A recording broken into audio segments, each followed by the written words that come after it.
নিজেরে বরবাদ করো না।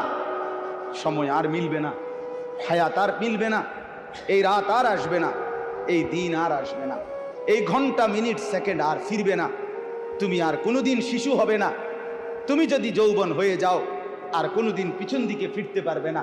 এবার সামনে কেবলই তোমার, ধীরে ধীরে ধাপে ধাপে অচিরেই একদিন সামনে তোমার কেবলই হাসরের মাঠ, কেবলই কবর, কেবলই পরক।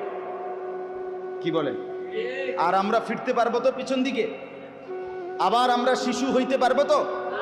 আমার 42 বছর বয়স, আমি কি আমার সেই 30 বছরের যৌবন ফেরত আনতে পারবো? আমি সেই 25 বছরের যৌবন ফেরত আনতে পারবো? আমি আর কোনদিন। প্রিয় বন্ধু আমার, বাপ আমার, ভাই আমার, নিজের উপরে দয়া করেন, নিজের উপরে রহম করেন। ছেলেরা, বাপ, তোমরা নিজেকে নিয়ে ভাবো, নিজেকে নিয়ে ভাবো, নিজের সুন্দর করো, নিজের জীবন গঠন করো, নিজেকে ভালো বানাও ভাইয়া। দুশ্চরিত্রের খপ্পরে পড়ো না, অসভ্য বন্ধুর খপ্পরে পড়ো না।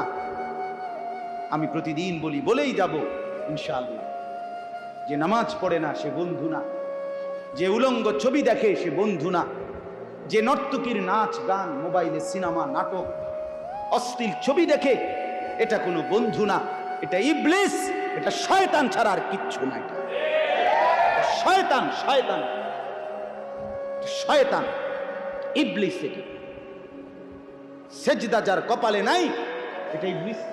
কথা বলে না কেন? ইবলিস কেন ইবলিস? ভাত কম খাইছে দেখা। কথা বলে না?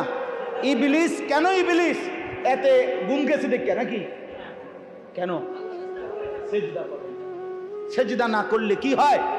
ইবলিস হয়, ইবলিস হয়, শয়তান হয়, শয়তান, মানুষ হয় না।